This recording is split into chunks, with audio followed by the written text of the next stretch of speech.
ইসলাম আপনাকে স্মরণ করে, শরীয়ত আপনাকে সতর্ক করছে। সংকট তখন শেষ হবে যখন একজন ইমানদার তার হিসাব নিকাশ শেষ করে জাহান্নাম থেকে বেঁচে জান্নাতে পা রাখতে পারবে, তখন কেবল তার সংকট শেষ হবে। আপনার সংকট আওয়ামী লীগ বিএনপি জাতীয় পার্টি নয়, আপনার সংকট জাহান্নাম থেকে বেঁচে জান্নাতে যেতে পারাটা আপনার সংকট। এই দেশে বিপ্লব হয়ে গেছে, আপনি জাহান্নামী হয়েছেন, সফল না ব্যর্থ? এই দেশে ইসলামী বিপ্লব হয় নাই, আপনি রক্ত দিতে দিতে, জেল খাটতে খাটতে, জীবন দিতে দিতে, রক্ত দিতে দিতে, ব্যবসা শেষ করতে করতে, চাকরি শেষ করতে করতে আপনি আল্লাহর দরবারে হাজির হয়ে গেছেন। ভালো সময় আপনি দেখে যেতে পারেন নাই, আল্লাহ হিসাব নিকেশের ভিত্তিতে আপনাকে মাফ করে জান্নাতের ফয়সালা দিয়েছেন, সফল না ব্যর্থ? আর আমরা একটা টক শোতে বক্তৃতা করছি, আমাদের ঈমান চলে গেছে। এটাতে আবার আমাদের ভাইরা সহমত পোষণ করে, ওদের মাসুদের ঈমান তো আর নাই, শেষ। বাংলাদেশ জামাত ইসলামী তার চারিত্রিক মাধুর্যতা নিয়ে এই আধুনিক জাহিলিয়াতের সমস্ত চ্যালেঞ্জের মোকাবেলায় আমরা আমাদের চরিত্রকে মাথা উঁচু করে দাঁড় করাবো। তিনজন মেয়েদের মধ্যে আমাদের একটা ছবি দিয়ে জামাত ইসলামীকে শেষ করে দেবেন, ওই দিন শেষ, ওই দিন শেষ। আমরা এই আধুনিক জাহিলিয়াতের মাথা উঁচু করে ইসলামের রাজত্ব আমরা ঘোষণা করব ইনশাআল্লাহ। পাল্টা যুক্তি দিলেন, তুমি যে ওকাজের মেলায় আমার পূর্ব মহান স্রষ্টার যে সৃষ্টি দেখে এসেছো, সেই সৃষ্টি যদি এত সুন্দর হয় তাহলে আমার স্রষ্টা কত সুন্দর। যদি এই সৃষ্টি দেখা থেকে তুমি নিজেকে বিরত রাখতে পারো, তাহলে ওই স্রষ্টার সৌন্দর্য দেখার সুযোগ আল্লাহ তোমাকে করে দেবেন। তাহলে আমার পড়াই দান কালেমাতে লা ইলাহা ইল্লাল্লাহ মুহাম্মাদুর রাসূল। তাহলে দাওয়াত খালি মসজিদে, ঘরে না, ওকাজের মেলায়? ওকাজের মেলায় দাওয়াত দিতে হবে। সম্মানিত ভাইয়েরা, সেজন্য যে কথাটি বলছিলাম যে আমাদের এই ত্যাগ এবং কোরবানির জন্য দ্বিতীয় হচ্ছে ঘাম ঝরাতে হবে। দাওয়াতি কাজ করবো ইনশাআল্লাহ, আমরা ইনশাআল্লাহ। প্রতি ঘরে ঘরে বিরোধী শক্তির কাছেও যাবে, প্রতিপক্ষের কাছেও যাবে, কারণ তারা তো কাল কিয়ামতের দিন আপনার ব্যাপারে এই নালিশ তো করতে পারে, এই অভিযোগ তো দায়ের করতে পারে না, পারে না? যে আল্লাহ আমার কাছে এরকম দাওয়াত নিয়ে কেউ আসে নাই, তার অভিযোগ কবুল হবে হবে না। তার চেয়ে বড় কথা হলো আমি যেন আসামির কাঠগড়ায় দাঁড়িয়ে না যাই আমার এলাকার সমস্ত লোকের কাছে, শুধু ইমাম সাহেব না, শুধু যারা জামাত ইসলামী করে, শুধু যারা শিবির করে তাদের কাছে না, সবার কাছে নিয়ে যাবে। কিন্তু ইসলাম তো আল্লাহ তাআলার দেওয়া বিধান, নামাজের মতো ফরজ আল্লাহর দ্বীন কায়েম, নামাজের মতো ফরজ আল্লাহর দ্বীনের ভিত্তিতে এই সমাজ এবং রাষ্ট্র পরিচালনা করা। এটা শুধু জামাত ইসলামের কাজ না, এটা সমস্ত ইমানদারের। আপনার সাথে আমার ভিন্ন দ্বিমত থাকতে পারে, কিন্তু আল্লাহর বিধানের ভিত্তিতে সমাজ রাষ্ট্র পরিচালনা করা ইমানদার হিসেবে আমাদের প্রত্যেকের জন্য একটা দায়িত্ব। এই দাওয়াত তাদের কাছে আমাদের পৌঁছাইতে হবে না হবে? আমাদেরকে বলা হয় যে অমুক টিওনয়া জামাতের, অমুক ডিসি জামাতের, অমুক এসপি জামাতের। তা আমি তখন বলি যে ভাই, জামাতের এটা একটা বিরাট প্রাপ্য এবং সৌভাগ্য আমাদের, যে কেউ যখন ঘুষ খায় না বলে যে এটা জামাতের লোক, কেউ যখন ৫ ওয়াক্ত নামাজ পড়তে যায় বলে যে উনি জামাতের লোক। আমার এলাকার কথা বলি, একজন প্রশাসন, নাম বলছি না, ওনাকে মানে উনি ভালো কাজ করতেছেন, ভিজিএফ কার্ড অতিরিক্ত দিচ্ছেন না, দল হিসাবে দিচ্ছেন না, প্রাপ্য হিসাবে দিচ্ছেন। ওখানে বর্তমান সময়ের এক দল এসে বললো যে উনি জামাতের লোক, ওনাকে সরাইতে হবে, সরাই দিল এবং আমাকে বললো যে উনি জামাতের। অথচ উনি কিন্তু এই ৫ই আগস্টের আগে থেকেই ওখানে আছেন। যদি ওইভাবে বলেন তাহলে উনি আওয়ামী লীগেরই ছিলেন। তো সেই লোককে শুধুমাত্র তিনি এখন পরিস্থিতি বিবেচনায় দেখছেন যে আমি যদি এখন এটা করি তাহলে আমাকে আটকে দেওয়া হবে। উনি ন্যায়সম্মতভাবে কাজ করলেন। তো ন্যায়সম্মতভাবে কাজ করলেই তাকে জামাত ট্যাগ দিয়ে তাকে আটকে দেওয়া হবে। জি দর্শক, এটাই বাস্তব সত্য। যে লোকটা সুদ খায় না তিনি জামাতে ইসলাম করেন, যে লোকটা ঘুষ খায় না তিনি জামাতে ইসলাম করেন, যে লোকটা সৎভাবে যে কোনো মন্ত্রণালয়ে যে কোনো চাকরি করে তিনি জামাতে ইসলাম করেন। এটাই বাস্তব সত্য কথা মাসুদ ভাই যেটা বললেন। এবং জামাতে ইসলামের কোনো নেতাকর্মীরা দল থেকে টাকা খাওয়ার জন্য রাজনীতি করে না। জামাতে ইসলামের নেতাকর্মীরা পকেট থেকে টাকা দিয়ে রাজনীতি করে। তো যে লোকটা পকেট থেকে প্রতি মাসে ৫ থেকে ১০ হাজার, ৫০ হাজার, কেউ ১ লাখ টাকা, কেউ ৫ লাখ টাকা, কেউ কোটি টাকা পর্যন্ত জামাতে ইসলামীকে ইয়ানত দেয়, সেই লোক সেই দল থেকে কি খাবে? অন্যান্য দলের মতো এখন তো দেখতেই পাচ্ছেন একটা দল মানে এত পরিমাণ চাঁদাবাজি শুরু করে দিয়েছে, কি আর বলবো। তো জামাতে ইসলামী চাঁদাবাজি করে না, জামাতে ইসলামী কোনো হারাম টাকা খায় না, জামাতে ইসলামী পকেটের টাকা দিয়ে রাজনীতি করে। জামাতে ইসলামী যদি আপনি মনে করেন এখন জামাতে ইসলামীর 18 কোটি মানুষের মধ্যে আপনি যদি 3 কোটি সমর্থন ধরেন, মানে নেতাকর্মী ধরেন, যদি 1 টাকা করে প্রত্যেক মাসে দেয় তাহলে 3 কোটি টাকা প্রত্যেক মাসে হয়। 1 টাকা তাও কেউ দেয় না, সর্বনিম্ন 100 টাকা দেয়, 30 টাকা 50 টাকা। দিন মজুর যারা আছে অন্যের বাড়িতে কাজ করে খায় তারা পর্যন্ত জামাতকে মাসে 50 টাকা 100 টাকা দেয়। তো তাহলে আপনি এখন চিন্তা ভাবনা করে দেখেন জামাতে ইসলামের কত টাকা মাসে আয় হয় এবং এই আয়ের টাকা দিয়ে জামাতে ইসলামী বাংলাদেশের মধ্যে ভালো ভালো কাজে তারা খরচ করে। যেমন এদের জুলাই আন্দোলনে 2 বার করে তাদেরকে 2 লাখ টাকা করে 4 লক্ষ টাকা দেওয়া হয়ে গেছে। বিভিন্ন পরিবারের দায়িত্ব নিছে। নৌকা ডুবিতে যারা মারা গেছিলো ওদের পরিবারের দায়িত্ব নিছে আজীবন, এরকম নেই। আবার জাকাতের সময় যখন আসে তখন তো অন্যান্য দলের নেতাকর্মীরা জামাতে ইসলামীকে জাকাত দিবে না। এমনি তো ওরা জাকাত দেয় না, হয়তো যারা 2-1 সচেতন নাগরিক দেয় যারা আল্লাহকে ভয় করে, কিন্তু জামাতে ইসলামীকে দেয় না। তো জামাতে ইসলামের নেতাকর্মীদের ভিতর থেকেই যারা ধনী লোক যাদের উপরে জাকাত ফরজ হয়েছে তারা জামাতে ইসলামীকে জাকাত দেয়। এই জাকাতের টাকা দিয়েও জামাতে ইসলামী বিভিন্ন উন্নয়নমূলক কাজ করে, ক্ষমতায় যায়নি তারপরেও। তো এই জামাতে ইসলামী যদি ক্ষমতায় আসে তাহলে এই দেশটা জান্নাতের মতো হয়ে যাবে, দেশটা একটা মিনি জান্নাত হবে, একটা বেহেশতের মতো হয়ে যাবে। আর অন্যান্য দলকে আপনারা যদি ভোট দিয়ে তুলেন তাহলে তো বুঝতে পারতেছেন কি হবে। তো দর্শক, ডক্টর শফিকুল ইসলাম মাসুদ ভাই একটা প্রোগ্রামে অসাধারণ বক্তব্য দিয়েছেন, সেই ভিডিওটা আপনাদের দেখাবো। ভিডিওর শুরুতে সামান্য অংশ আপনারা শুনলেন। তো বেশি দেরি না করে চলুন আমরা ডক্টর শফিকুল ইসলাম মাসুদ ভাইয়ের সেই অসাধারণ বক্তব্যের ভিডিওটা দেখে আসি। আসসালামু আলাইকুম ওয়া রাহমাতুল্লাহি ওয়া বারাকাতুহু।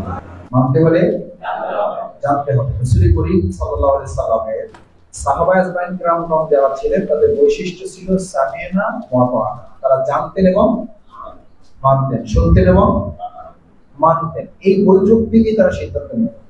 বৈঠক থেকে সিদ্ধান্ত নিয়েছেন বলে জীবিত অবস্থায় শাহাদাতের মর্যাদা পেয়েছেন। সুবহানাল্লাহ। রাসূল সাল্লাল্লাহু আলাইহি সাল্লাম শাহাদাতের মর্যাদা বর্ণনা করেছেন, ত্যাগ কোরবানির মর্যাদা বর্ণনা করেছেন, রক্ত ঘাম এবং চোখের পানির মর্যাদা বর্ণনা করেছেন, শাহাদাতের মর্যাদা বর্ণনা করেছেন। শুনে সাহাবী হাত থেকে বলেন, ইয়া রাসূলুল্লাহ, আমি আর সময় নিতে চাই না, আমি এখান থেকেই সিদ্ধান্ত নিয়েছি আমি শহীদ হব এবং বিনা হিসাবে আমি জান্নাতে যাব।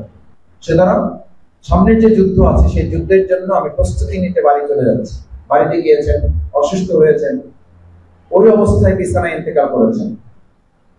রাসূল করিম সাল্লাল্লাহু আলাইহি সাল্লামের কাছে সাহাবায়ে আজমাইন کرامগণ উপস্থিত থাকা অবস্থায় তিনি বললেন, আমি এই জানাজায় যাব এবং তার জানাজার ইমামতি করব এবং তার দাফন সম্পন্ন করার জন্য আমি পাশে থাকব। সে জান্নাতি না জাহান্নামী? জান্নাত। রাসূল করিম সাল্লাল্লাহু আলাইহি সাল্লাম কারো জানাজায় ইমামতি করবে না, সে জাহান্নামী হবে, এটা হবে? হবে না। শুধু তাই নয়, রাসূল করিম সাল্লাল্লাহু আলাইহি সাল্লাম তার জানাজায় গেলেন, দাফন সম্পন্ন করলেন, তার কবরস্থ করার জন্য কফিন যখন নামাবেন, 2 পাশে 2 জন জবরদস্ত সাহাবী ছিলেন, এক পাশে আবু বকর, এক পাশে ওমর রাদিয়াল্লাহু তাআলা। রাসূল করিম সাল্লাল্লাহু আলাইহি সাল্লাম এই 2 জন জবরদস্ত সাহাবীকে উঠে আসার নির্দেশ দিলেন, তোমরা চলে আসো। আবু বকর ওমর চলে আসলেন, রাসূল সাল্লাল্লাহু আলাইহি সাল্লাম নিজে কবরে নেমে গেলেন। সুবহানাল্লাহ। শুধু নামলেন না, আবু বকর এবং ওমরের মতো সাহাবীদেরকে তিনি নির্দেশ দিলেন, আদাবান ইলা আখাকুমা, তুমি এবার তোমার ভাইয়ের কফিন কবরস্থ করার ক্ষেত্রে সম্মান মর্যাদার সাথে আদবের সাথে কফিনটা আমার হাতে দাও। আদাবান ইলা আখাকুমা, তোমার এই ভাই এর কফিন আমার হাতে সম্মানের সাথে দাও। নির্দেশ দিচ্ছেন কাকে? আবু বকর এবং ওমর রাদিয়াল্লাহু তাআলা। নির্দেশ দিচ্ছেন কে?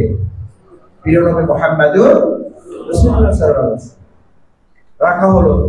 রাসূল সাল্লাল্লাহু আলাইহি ওয়াসাল্লাম ভালো পাথর দিয়ে ঢেকে দিলেন, হাত তুললেন, আল্লাহর কাছে দোয়া করলেন, আল্লাহ এই কফিন রাখার আগ পর্যন্ত আমি তার প্রতি সন্তুষ্ট ছিলাম, কফিন এখন কবরস্থ আপনার হাতে সুপর্দ করা হয়েছে, আপনি তার উপরে সন্তুষ্ট হয়ে যান। সুবহানাল্লাহ। জান্নাতি না জাহান্নামী? জান্নাতি। কি গুণ তার, কি সওয়াব তার, কি বৈশিষ্ট্য তার? তিনি তো যুদ্ধও করেন নাই, শহীদ হন নাই, রক্তাক্ত হন নাই, ঘামও ঝরান নাই, শুধু আলোচনা শুনেছেন, শুনে এমন সিদ্ধান্ত নিয়েছেন, অন্তর থেকে আল্লাহর কাছে নিজেকে সুপর্দ করে দিয়েছেন যে আল্লাহ, আমি শাহাদাতের তামান্নায় উজ্জীবিত হয়ে আজকে থেকে আমি নিজেকে পরিচালিত করার সিদ্ধান্ত নিলাম। রাসূল করিম সাল্লাল্লাহু আলাইহি সাল্লাম দোয়া শেষ করে ওমর এবং আবু বকরকে জানালেন, যে বৈঠক থেকে এই সাহাবী উঠে বাড়িতে রওনা দিয়েছে ওই সময় একই সাথে আসমানের ফেরেশতা আমাকে এসে জানিয়ে দিলেন যে আল্লাহ তাআলা জীবিত অবস্থায় তার নাম শাহাদাতের তালিকায় লিপিবদ্ধ করেছেন। আজকে এখানে যারা আছেন, তাফসীর কোরআন থেকে শুরু করে শেষ পর্যন্ত আরো যে আলোচনা হবে, আমরা এই আলোচনার মধ্যে এই সিদ্ধান্ত নিয়ে কি এখান থেকে যেতে পারবো যে আমরা শাহাদাতের তামান্নায় উজ্জীবিত হব? আমরা যে টার্গেট এখানে এসেছি, আমরা আমাদের সর্বোচ্চ বায়াত রুকুনিয়াতের জীবন যাপন করার জন্য আমরা আজকে এখান থেকে সিদ্ধান্ত নিয়ে বাড়ি যেতে চাই, দেখে ইনশাআল্লাহ ইনশাআল্লাহ সবাই রাজি আছেন? আল্লাহ আপনি মেহেরবানি করে হাতগুলো আপনার দ্বীনের জন্য কবুল করেন, বায়াতের জন্য কবুল করেন, শাহাদাতের মর্যাদার জন্য আপনি আমাদেরকে কবুল করেন। জীবিত অবস্থায় আপনি আমাদেরকে শহীদের তালিকায় অন্তর্ভুক্ত করে দিন। এই অঞ্চলে দিন বিজয়ের জন্য আপনি আমাদের জান এবং মাল দিয়ে লড়াই করার তৌফিক দান করেন। ভাইয়েরা, আলোচনা তো জীবনে অনেক শুনেছেন আপনি, আরো হয়তো আল্লাহ হায়াতে বাঁচিয়ে রাখলে আমাদের শুনতে হবে, কোনো সন্দেহ নাই। এটার মর্যাদা আছে, এটার গুরুত্ব আছে। তিনটি জিনিস প্রথম মাথায় রাখা দরকার। আলোচনা শুনছেন, মানছেন, তারা হলো ইমানদার। আলোচনা শুনছেন, মানেন নাই, তারা হলো কাফের। শুনছেন, সুবিধা মতো মানছেন, তারা হলো মুনাফিক।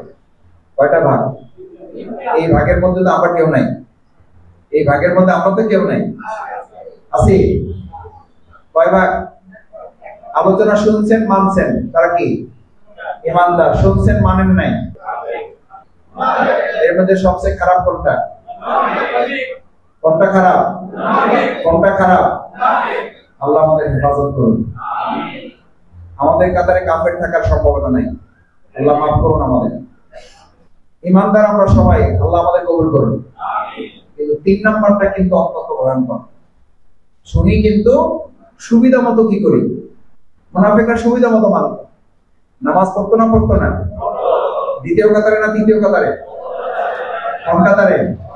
প্রথম কাতারে। রাসূল সাল্লাল্লাহু আলাইহি ওয়াসাল্লামের ঘোষণা হেরা দিন, সবাই বসে যাবেন, কেউ নড়বেন না। শেষে রাসূল সাল্লাল্লাহু আলাইহি ওয়াসাল্লাম গুরুত্বপূর্ণ খুতবা প্রদান করবেন। ও বলতো, ও শুনতো, মানতো না, এটা প্রতিপক্ষের কাছে পৌঁছে দিত। ও শুনতো শোনার জন্য না, ও শুনতো মানার জন্য না, ও শুনতো সুবিধা আদায় করার জন্য। এই সুবিধা আদায় করার পরিস্থিতি এখন আমাদের সামনে আছে না নাই? এই 3টা স্তরের মধ্যে আল্লাহ তাআলা আমাদেরকে আজকে জানা, শোনা, আমল করা এবং আমল করানো, এটার জন্য আল্লাহ আমাদের কবুল করুন। আমিন। দ্বিতীয় ধাপে আরেকটা কথা বলি, প্রত্যেকটা শোনার 4টা হক আছে। প্রত্যেকটা আলোচনা কয়টা হক? কয়টা? পিছনে শোনা যায় না, পিছন থেকে বলেন কয়টা হক? কয়টা? 4টা হক। 4টা হক কি? প্রথম হক হচ্ছে শুনবেন এই জন্য যে শোনার জন্য না, শুনবেন এই জন্য যে আমি এটা কি করতে চাই।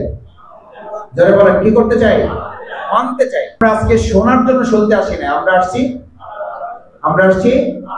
মানার জন্য। কারণ আমরা স্লোগান শিখেছি, মানতে হলে জানতে হবে। সেই জন্য আল্লাহ তাআলা আগে মানার আদেশ দিয়েছেন না জানার আদেশ দিয়েছেন? মানান না জানান? মানান না জানান? কি আয়াত? বিসমিল্লাহির রহমানির রহিম। ইকরা বিসমি রাব্বিকাল্লাযী খালাক। আগে জানো, আগে বুঝো, আগে ভালো করে জানতে হবে, ভালো করে বুঝতে হবে, তাহলে তার জন্য মানাটা সহজ হবে। সেজন্য আজকের শিক্ষা শিবির আমরা কি শুধু জানার জন্য না মানার জন্য? মানার। নাম্বার 2, মানাটা হচ্ছে ব্যক্তি জীবনের পরিবর্তনের জন্য। আপনার পরিবর্তনের জন্য মানতে হবে। আপনি মানেন, আপনি জানেন, আপনি বুঝেন এই জন্য যে আগে জমিন পরিবর্তন করতে হবে। আল্লাহ তাআলা আগে জমিন পরিবর্তন করতে বলছেন না জীবন পরিবর্তন? সংকট যদি বাড়ে, ক্রান্তিকাল যদি বাড়ে, তাহলে আমাদের বায়াতের তাৎপর্য, মর্যাদা, চাহিদা বাড়বে না কমবে? আজকে কর্মীরা কি বায়াত নেবে না আরো দেরি করবে? ইনশাআল্লাহ নেবেন, ইনশাআল্লাহ। আমাদের এই সংকট আমরা বায়াত দিয়ে আল্লাহর উপর ভরসা করে মোকাবেলা করব ইনশাআল্লাহ। হাতগুলো কবুল করেন। আমি ওই পল্টনে আলোচনায় বলেছি, ইমানদারদের সংকট কোন পর্যন্ত? ইমাম আবু হানিফা রাহমাতুল্লাহকে তার সন্তান জিজ্ঞেস করেছিল, আমাদের সংকট সমস্যা কোন পর্যন্ত? আমাদের পরীক্ষা, আমাদের ত্যাগ কোরবানি কোন পর্যন্ত? ইমাম আবু হানিফা রাহমাতুল্লাহর ছেলে মনে করেছিল মৃত্যু পর্যন্ত হয়তো বলবে, হাত্তা যুরতুমুল মাকাব। আপনিও মনে করেন মৃত্যু হয়ে গেছে, সংকটও শেষ হয়ে গেছে। ইসলাম তা বলে না, শরীয়ত তা বলে না। ইসলাম আপনাকে স্মরণ করায়, শরীয়ত আপনাকে সতর্ক করছে, সংকট তখন শেষ হবে যখন একজন ইমানদার তার হিসাব নিকাশ শেষ করে জাহান্নাম থেকে বেঁচে জান্নাতে পা রাখতে পারবে, তখন কেবল তার সংকট শেষ হবে। আপনার সংকট আওয়ামী লীগ, বিএনপি, জাতীয় পার্টি নয়। আপনার সংকট জাহান্নাম থেকে বেঁচে জান্নাতে যেতে পারাটা আপনার সংকট। এই দেশে বিপ্লব হয়ে গেছে, আপনি জাহান্নামী হয়েছে, সফল না ব্যর্থ? এই দেশে ইসলামী বিপ্লব হয় নাই, আপনি রক্ত দিতে দিতে, জেল খাটতে খাটতে, জীবন দিতে দিতে, রক্ত দিতে দিতে ব্যবসা শেষ করতে করতে, চাকরি শেষ করতে করতে আপনি আল্লাহর দরবারে হাজির হয়ে গেছেন, ভালো সময় আপনি দেখে যেতে পারেন নাই, আল্লাহ হিসাব নিকেশের ভিত্তিতে আপনাকে মাফ করে জান্নাতের ফয়সালা দিয়েছেন, সফল না ব্যর্থ? জীবনটা জমিন। কারণ 300 সিটের উপরে জান্নাত জাহান্নামের ফয়সালা হবে না। জান্নাত জাহান্নামের ফয়সালা হবে কয় হাতের উপরে? কয় হাতের উপরে? আপনার কাছে গুরুত্বপূর্ণ কি 56,000 বর্গ মাইল না 3.5? মান রব্বুক, আমান দীনু, আমান নবিয়্যু। এই কোশ্চেন কি জমিনের উপরে হবে না জীবনের উপর হবে? এই কোশ্চেন কি জামাত ইসলামের উপরে হবে না আপনার উপরে হবে? মা গররাকা বিরব্বিকাল কারীম। কে আপনাকে আটকে রেখেছে? এই কোশ্চেন করছেন কে? আল্লাহ সুবহানাহু ওয়া তাআলা। মা গররাকা বিরব্বিকাল কারীম। কে তোমাকে আটকে রেখেছে আমার এই দিনের কাজে? ইয়েস, যদি ব্যবসা তোমাকে আটকে রাখে তাহলে ব্যবসা হবে তোমার জন্য জাহান্নাম। যদি স্ত্রী সন্তান তোমাকে আটকে রাখে, ওই স্ত্রী সন্তান হবে তোমার জন্য জাহান্নাম। পৃথিবীতে জাহান্নাম আছে না নাই? যে পরিবারটাকে আল্লাহ তাআলা আমাদের নিরাপত্তা এবং আমাদের জন্য নিশ্চিন্ত একটা সুন্দর জায়গার ঠিকানা বলে সাকানা উল্লেখ করেছেন, সেই সাকানাটা আল্লাহর দ্বীন কায়েমের ঠিকানা না হওয়ার কারণে ওটাই হয়ে যায় জাহান্নামের ঠিকানা। সূরা ফুরকানে সেজন্য আল্লাহ তাআলা বলেন, কুল মা ইয়াবাউ বিকুম রাব্বি লাউলা দুআউকুম। কুল, হে মুহাম্মদ রাসূলুল্লাহ সাল্লাল্লাহু আলাইহি ওয়াসাল্লাম বলেন তাদের, লাউলা দুআউকুম, আমার ডাকে, আমার আহ্বানে যদি তারা সাড়া না দেয়, আমার কথা যদি না শোনে, ফাকাদ কাযাবতুম, আমার নির্দেশনা, আমার সার্কুলারকে মিথ্যা প্রতিপন্ন করে, এটা না মানে, এটা মানতে তারা ব্যর্থ হয়। ফাসাউফা, ফাসাউফা বুঝেন? এখানে উলামায়ে কেরাম আছেন, আমার শিক্ষক তুল্যরা আছেন এখানে। ফাসাউফা মানে জাহান্নামের আগুনের কথা বলা হয়। অচিরে, এখন এইখান থেকে বাড়িতে বসতে পারবেন না, বাড়িতে ঢুকলে ওখান থেকে বাজারে যেতে পারবেন না, বাজারে ঢুকলে অফিসে যেতে পারবেন না, অফিসে ঢুকলে বাসায় ফিরতে পারবেন না। এই সময়ের মধ্যে ফাসাউফা ইয়াকুনু লিজামা, যে স্ত্রীর জন্য আল্লাহর দ্বীনের কাজ করতে পারেন না, সেই স্ত্রীকে আপনার লাঞ্ছনা আল্লাহ বানাতে পারেন না। সন্তানগুলোরে যাইতে বলি ডাইনে, এগুলো যায় বামে। আল্লাহ তাআলার কাছে সন্তান চাইছিলাম একসময় চোখের পানি বেড়ে, এখন এই সন্তানগুলো চোখের পানির কারণ হয়ে গেছে। আছে না নাই? কে করতে পারেন এটা? কে করতে পারেন? কেন করেন আল্লাহ এটা? আল্লাহর বয়ান এটা, এটা আল্লাহর বয়ান, এটা আল্লাহর নির্দেশ, এটা আল্লাহর ফরমান, এটা আল্লাহর সুন্নাহ দুনিয়ার ভিত্তিতে, যেন আপনি দুনিয়াতে ঠিক হয়ে যেতে পারেন, দুনিয়াতে যেন সোজা হয়ে যেতে পারেন। রাসূল করিম সাল্লাল্লাহু আলাইহি ওয়াসাল্লাম খুতবা দিতেন জনশক্তির উদ্দেশ্যে, সেনাপতির দায়িত্ব নিয়ে সামনে যারা বসা থাকতেন তারা শিক্ষা শিবিরের সদস্য হিসেবে বসতেন না, তারা বসতেন আমার সামনে বক্তৃতা করছেন তিনি সেনাপতি, আর আমরা যারা বসে আছি সেনাপতির অধীনে এক একজন সেনা সদস্য। এখন যদি বলা হয় এখন জীবন দেওয়ার জন্য ঝাঁপিয়ে পড়বো, এখন ধানের কোরবানি দিতে হবে, মালেরও কোরবানি দিতে হবে। এককালীন ওয়াদা আমরা সবাই করা আছে এখানে, আমরা দেওয়া শুরু করছি ইনশাআল্লাহ। ঈদুল আজহায় আমরা একটা বড় অংশ দিয়ে দেবো ইনশাআল্লাহ। কারণ গরু কোরবানি তো কোরবানি, এটা প্রতীকী কোরবানি। মূল কোরবানি হচ্ছে আপনার ইচ্ছা অনিচ্ছা, আপনার পছন্দ আপনার ভালো লাগা না লাগার কোরবানি। আসল কোরবানি হচ্ছে এটা। এই কোরবানিতে আল্লাহ তাআলা যেন আমাদের সবাইকে কবুল করেন। সেজন্য চারটা কথা বলতে চাইছি। প্রথম হলো আমরা জানতে আসছি কিসের জন্য? 2 নাম্বার, মানাটা শুরু হবে জমিন দিয়ে না জীবন দিয়া? জমিন না জীবন? জীবন দিয়া। এটা কার নির্দেশ? আল্লাহর নির্দেশ। সূরা রাতের 11 নম্বর আয়াত মুখস্থ করবেন। অনেকের সবাই মুখস্থ থাকার কথা। কত? কোন সূরা? আবার বলেন। সূরা রাতের 11 নম্বর আয়াত। ইন্নাল্লাহা লা ইউগাইয়িরু মা বিকওমিন। সূরা রাত সূরা রাতের 11 নম্বর আয়াত। লা ইউগাইয়িরু মা বিকওমিন, জাতির পরিবর্তন হবে না। হাত্তা ইউগাইয়িরু মা বিআনফুসিহিম, যতক্ষণ পর্যন্ত জীবনের পরিবর্তন না হবে। তার মানে এই ফয়সালা কার? তাহলে জমিন পরিবর্তনের জন্য আগে কি পরিবর্তন? তাহলে আবার বলেন, আগে জীবন না জমিন? জীবন না জমিন? জীবন না জমিন? আল্লাহ আমাদের জীবন পরিবর্তনের তৌফিক দান করুন। সম্মানিত ভাইরা, 3 নাম্বার আমাদের শোনাটা হচ্ছে আমরা শুনবো, জানবো, মানবো, জীবন পরিবর্তন করব এবং আমরা জমিন পরিবর্তনের ভূমিকা রাখবো। কি পরিবর্তন? জমিন পরিবর্তনের জন্যই আপনাকে আল্লাহ পৃথিবীতে পাঠিয়েছে। আল্লাহ আমাদেরকে পাঠিয়েছেন ইবাদত এবং খেলাফত। পৃথিবীর 18,000 মাত্র কম বেশি যা আছে আল্লাহর ইবাদত করে না? করে না। তাহলে আপনার দরকার কেন? আপনার দরকার হলো কেন? আপনার দরকার হলো এই জন্য যে আল্লাহ তাআলা বলে দিলেন আমি তোমাকে পাঠাচ্ছি এই জন্য যে তুমি ইবাদত করবা, খেলাফতের দায়িত্ব তুমি পালন করবে। খেলাফতের দায়িত্ব তো এটা যে আপনি জমিন পরিবর্তন করবেন, আর জমিন পরিবর্তনের অংশ হিসাবে আগে আপনি জীবন পরিবর্তন করবেন। এ কারণে আল্লাহ তাআলা আপনার জমিন পরিবর্তনের জন্য আপনার জীবনে কোরবানির প্রয়োজনীয়তা যুগে যুগে রাসূল করিম সাল্লাল্লাহু আলাইহি ওয়াসাল্লামের সময় সমস্ত নবী রাসূল সাল্লাল্লাহু আলাইহি ওয়াসাল্লাম ত্যাগ এবং কোরবানির নাজরানা পেশ করেছেন। সমস্ত সালফে সালেহগণ ত্যাগ এবং কোরবানির নাজরানা পেশ করেছেন। বাংলাদেশ জামাত ইসলামী ইসলামী ছাত্র শিবির ত্যাগ এবং কোরবানির নাজরানা পেশ করেছে। আল্লাহ তাআলা আমাদের এই সমস্ত ত্যাগ এবং কোরবানিগুলো কবুল মঞ্জুর করুন। সম্মানিত ভাইয়েরা, ত্যাগ এবং কোরবানির ক্ষেত্রে এই জীবন পরিবর্তনের পর চতুর্থ নম্বর হচ্ছে এই সব পরিবর্তনে মানার জন্য, জানার জন্য, নিজের পরিবর্তনের জন্য, জমিন পরিবর্তনের জন্য চতুর্থ নাম্বার হচ্ছে ত্যাগ এবং কোরবানির নাজরানা পেশ করতে হবে। ত্যাগ এবং কোরবানির নাজরানা পেশ করতে হবে। আপনি একটা জমিনে ফসল ফলাবেন, সেই জমিনে পানি দিতে হয় না হয় না, ওষুধ দিতে হয় না হয় না, সার দিতে হয় না হয় না। কয়টা বললাম?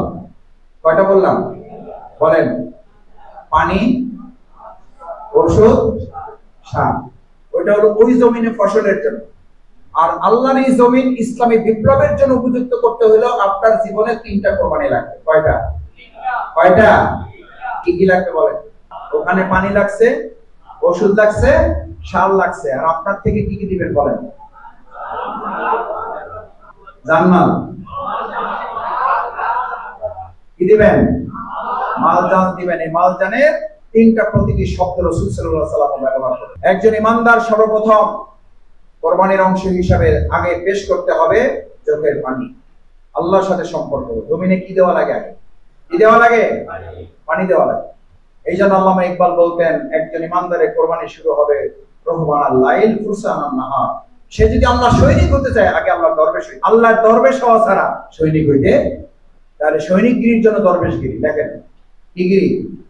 সৈনিকগিরির জন্য আপনি যে আল্লাহর কাজ করবেন, সেই আল্লাহ যদি আপনাকে এই কাজের জন্য কবুল না করেন, আপনি কাজ করে খুব একটা লাভ হবে না।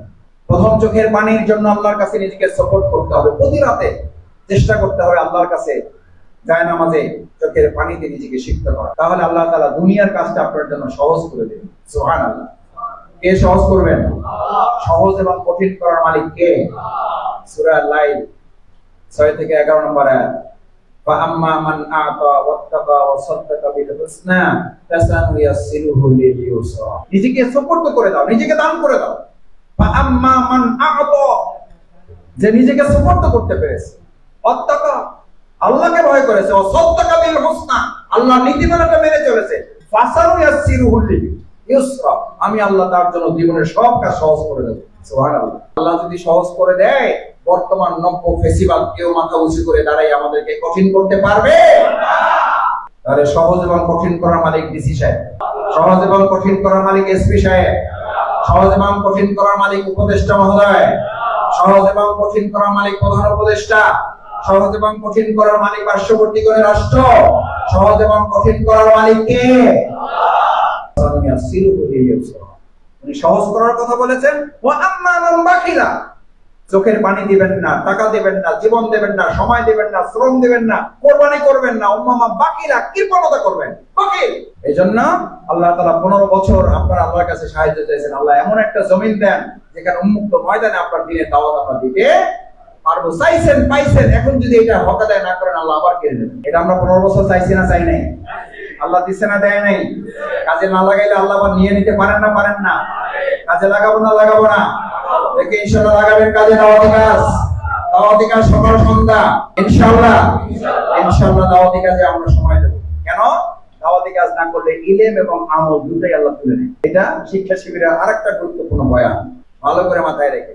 আমাকে অনেকেই জিজ্ঞেস করে, আর আমি জিজ্ঞেস করেছিলাম হযরত দেলোয়ার হোসেন সাঈদী রাহিমাহুল্লাহ, আপনি এত সুন্দর করে কথা বলেন কি করে? সুন্দর করে কথা বলতে হলে সুন্দর করে কাজ করতে হবে। সুন্দর কথা আগে না, সুন্দর কাজ আগে। কাজ থেকে যে কথা বলে তার কথাটা আল্লাহ তাআলা মানুষের অন্তরে সুন্দর করে পৌঁছায় দেয়। সুবহানাল্লাহ। বাড়ি যাই।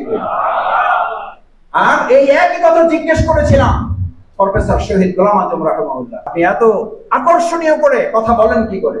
উনি বলতেন, যখন তুমি তোমার জীবনের অভিজ্ঞতা থেকে কথা বলবা, তখন আল্লাহ তাআলা মানুষের অন্তরে অভিজ্ঞতা এবং বরকতপূর্ণ করে পৌঁছায় দেয়। সুবহানাল্লাহ। একই কথা বলেছেন শহীদ হাসান আল বান্না রাহিমাহুল্লাহ, শহীদ সাইদ কুতুব রাহিমাহুল্লাহ। আপনারা তো আমাদের বক্তৃতা শুনেন, আর শহীদ ইমাম হাসান আল বান্না ইহুদি খ্রিস্টান নাসারা ভিন্ন ধর্মাবলম্বী তাদের কফি চায়ের দোকান এটা উদ্বোধন করার জন্য ইমাম হাসান আল বান্নাকে নিয়ে যেত। আর আমরা একটা টক শোতে বক্তৃতা করছি, আমাদের ইমান চলে গেছে। এটাতে আবার আমাদের ভাইরা সহমত পোষণ করে, তাহলে মাসুদের ইমান তো আর নাই, শেষ। বাংলাদেশ জামাত ইসলামী তার চারিত্রিক মাধুর্যতা নিয়ে এই আধুনিক জাহিলিয়াতের সমস্ত চ্যালেঞ্জের মোকাবেলায় আমরা আমাদের চরিত্রকে মাথা উঁচু করে দাঁড় করাবো। তিনজন মেয়েদের মধ্যে আমাদের একটা ছবি দিয়ে জামাত ইসলামীকে শেষ করে দেবেন, ওই দিন শেষ, ওই দিন শেষ। আমরা আধুনিক জাহিলিয়াতের মাথা উঁচু করে ইসলামের রাজত্ব আমরা ঘোষণা করবো ইনশাআল্লাহ। রাসূল সাল্লাল্লাহু আলাইহি ওয়াসাল্লাম ওকাজের মেলায় দাওয়াতি কাজ করতেন না করতেন? ওকাজের মেলায় পাশে গিয়ে দাঁড়িয়ে থাকতেন, টার্গেট করতেন। দাওয়াতি কাজের কত সুন্দর মাধুর্যতা ছিল। জিজ্ঞেস করতেন কই গেছিলাম, তখন তো রাসূল সাল্লাল্লাহু আলাইহি ওয়াসাল্লাম এটা বলতেন, জিজ্ঞেস করতেন কোথায় গেছিলাম, বলছে যে সৃষ্টির সৌন্দর্য দেখার জন্য গিয়েছিলাম, আস্তাগফিরুল্লাহ, উলঙ্গ নারী দেখতে গিয়েছিলাম। তুমি যে রবের কথা বলো, তুমি যে খোদার কথা বলো, তুমি যে স্রষ্টার কথা বলো, সেই সৃষ্টির সৌন্দর্য দেখতে গিয়েছিলাম। কথা তো ঠিক আছে, কথা তো সহি কথা বলছে। বলে তোমার যে স্রষ্টার কথা বলো, সেই স্রষ্টার সৃষ্টির সৌন্দর্য দেখতে গিয়েছিলাম। খুব ভালো কথা, কেমন দেখলা সেই রকম। তাতে রাসূল সাল্লাল্লাহু আলাইহি ওয়াসাল্লাম ইমান নষ্ট হয়ে গেছে। আস্তাগফিরুল্লাহ। রাসূল সাল্লাল্লাহু আলাইহি ওয়াসাল্লাম এবার তাকে পাল্টা যুক্তি দিলেন, তুমি যে ওকাজের মেলায় আমার পূর্ব মহান স্রষ্টার যে সৃষ্টি দেখে এসেছো, সেই সৃষ্টি যদি এত সুন্দর হয়, তাহলে আমার স্রষ্টা কত সুন্দর। যদি এই সৃষ্টি দেখা থেকে তুমি নিজেকে বিরত রাখতে পারো, তাহলে ওই স্রষ্টার সৌন্দর্য দেখার সুযোগ আল্লাহ তোমাকে করে দেবেন। সুবহানাল্লাহ। তাহলে আমারে পড়াই দেন কালেমাতে লা ইলাহা ইল্লাল্লাহ মুহাম্মাদুর রাসূলুল্লাহ। তাহলে দাওয়াত খালি মসজিদে, ঘরে না, ওকাজের মেলায়? ওকাজের মেলায় দাওয়াত দিতে হবে। সম্মানিত ভাইয়েরা, সেজন্য যে কথাটি বলছিলাম যে আমাদের এই ত্যাগ এবং কোরবানির জন্য দ্বিতীয় হচ্ছে ঘাম ঝরাতে হবে। দাওয়াতি কাজ করবো ইনশাআল্লাহ আমরা, ইনশাআল্লাহ। প্রতি ঘরে ঘরে বিরোধী শক্তির কাছেও যাবে, প্রতিপক্ষের কাছেও যাবে, কারণ তারা তো কাল কিয়ামতের দিন আপনার ব্যাপারে এই নালিশ তো করতে পারে, এই অভিযোগ তো দায়ের করতে পারে না, পারে না? যে আল্লাহ আমার কাছে এরকম দাওয়াত নিয়ে কেউ আসে নাই, তার অভিযোগ কবুল হবে না। তার চেয়ে বড় কথা হলো আমি যেন আসামির কাঠগড়ায় দাঁড়িয়ে না যাই আমার এলাকার সমস্ত লোকের কাছে, শুধু ইমাম সাহেব, শুধু যারা জামাত ইসলামী করে, শুধু যারা শিবির করে তাদের কাছে, সবার কাছে নিয়ে যাবে। কিন্তু ইসলাম তো আল্লাহ তাআলার দেওয়া বিধান, নামাজের মতো ফরজ, আল্লাহর দ্বীন কায়েম, নামাজের মতো ফরজ, আল্লাহর দ্বীনের ভিত্তিতে এই সমাজ এবং রাষ্ট্র পরিচালনা করা। এটা শুধু জামাত ইসলামের কাজ না, এটা সমস্ত ইমানদারের। আপনার সাথে আমার ভিন্ন দ্বিমত থাকতে পারে, কিন্তু আল্লাহর বিধানের ভিত্তিতে সমাজ রাষ্ট্র পরিচালনা করা ইমানদার হিসেবে আমাদের প্রত্যেকের জন্য একটা দায়িত্ব। এই দাওয়াত তাদের কাছে আমাদের পৌঁছাইতে হবে না হবে? তাহলে প্রথম চোখের পানির কোরবানি, তারপরে কিসের? ঘামের। যে ব্যক্তি আল্লাহর দ্বীনের এই দাওয়াত কাজ পরিচালনা করতে গিয়ে পাকে একবার ধুলামলিন করেছে, কয়বার? একবার ধুলামলিন করেছে, ধুলায় যুক্ত করেছে, আল্লাহ সুবহানাহু ওয়া তাআলা রাসূল সাল্লাল্লাহু আলাইহি ওয়াসাল্লামকে দিয়ে বলেন, আমি আমার ওই বান্দার পা জাহান্নামের আগুন থেকে হারাম করে দিলাম। হারাম করে দিল। পা হারাম হয়ে গেলে শরীর জাহান্নামে যাবে, তার মানে কি? আল্লাহ তাআলা তার ওই বান্দাকে জাহান্নাম থেকে হারাম করে দিয়েছে। সম্মানিত ভাইয়েরা, সেজন্য চোখের পানি দিলেন, শরীরে ঘাম দিলেন। এবার যদি প্রয়োজন হয় আল্লাহর দ্বীন কায়েমের জন্য আমরা আমাদের শরীরে রক্ত দিতেও কি থাকবো। রক্ত হলো কিসের মতো? আগে দিলাম পানি, তারপর দিলাম সার, এখন কি? রক্ত। রক্ত দিতে হয় কেন? ওষুধ ছিটাতে হয় কেন? ফসল কি থেকে রক্ষা করার জন্য? কীটনাশক। এই জন্য দেওয়া হয় কীটপতঙ্গ থেকে কি করার জন্য? ইসলামী আন্দোলনের এই জমিনে কীটপতঙ্গ আছে না নাই? কীটপতঙ্গের কাজ কি ফসলে হামলা করা না আগাছায় হামলা করা? আপনারা মাঝে মধ্যে জিজ্ঞেস করেন, ভাই এরা তো কোনো অসুবিধা হয় না, সবাই আমাদেরকে টার্গেট করে, ঘুরাইয়া ফিরায় ব্যবহার আমাদেরকে করে, টার্গেটটাও আমাদেরকে করে। এটি নিয়ে আবার কেউ কেউ মন খারাপ করে, এটি আবার জানতে চায় আমার কাছে। আমি বললাম, ভাই জমি চাষ টুকটাক করেন? কয় মাসে আগে করছে? বলে করছেন তো? হ্যাঁ করছে। তাহলে মনে করে দেখেন তো, ফসলও আছে আগাছাও আছে। আপনার ওই জমিতে পোকা পড়ছে, ফসলের আগাছা, ফসলও সবুজ আগাছাও সবুজ, ফসলের রস আছে আগাছায় রস আছে। কিন্তু আল্লাহ তাআলার বিধান হচ্ছে এই পোকাটা ফসলে পড়বে না আগাছায় পড়বে, এই পোকাটা আঘাত করবে ফসলে না আগাছায়। আলহামদুলিল্লাহ, আলহামদুলিল্লাহ, আলহামদুলিল্লাহ। আল্লাহ সুবহানাহু ওয়া তাআলা বাংলাদেশ জামাত ইসলামী ইসলামী ছাত্র শিবিরকে এই জমিনের ৫৬,০০০ বর্গ মাইলের ১৮ কোটি মানুষের জন্য জামাত ইসলামী ছাত্র শিবিরকে ফসল হিসেবে চিহ্নিত করেছেন বলে যুগে যুগে সমস্ত কীট পতঙ্গগুলো জামাত ইসলামীকে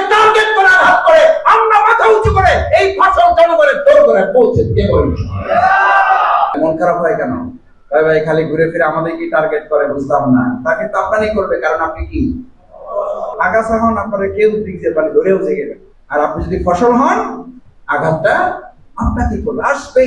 বরং আঘাত না আসা পর্যন্ত, আপনাকে আঘাত না করা পর্যন্ত প্রমাণিত হবে না আপনি আগাছা নাকি আগাছা নাকি। সুতরাং ইমানের দাবি হচ্ছে আল্লাহর বিধান, আলিফ লাম মিম আহসিবান নাস আইয়ুতরাকু আইয়াকুলু আমান্না ওয়া হুম লা ইফতানুন। তুমি নিজে নিজে মুখে মুখে ফসল ঘোষণা করবা, তোমার ফসল বানাই দেওয়া হবে, এটা হবে না। আমি প্রমাণ করে দেব, আমি প্রমাণ করব। কীট পতঙ্গ তোমাকে আঘাত করবে, এরকম কীট পতঙ্গ আমাদের সমাজে আছে না নাই? এই কীট পতঙ্গ ফসলে আঘাত করছে না করছে না? আমাদের উপর আঘাত আছে না নাই?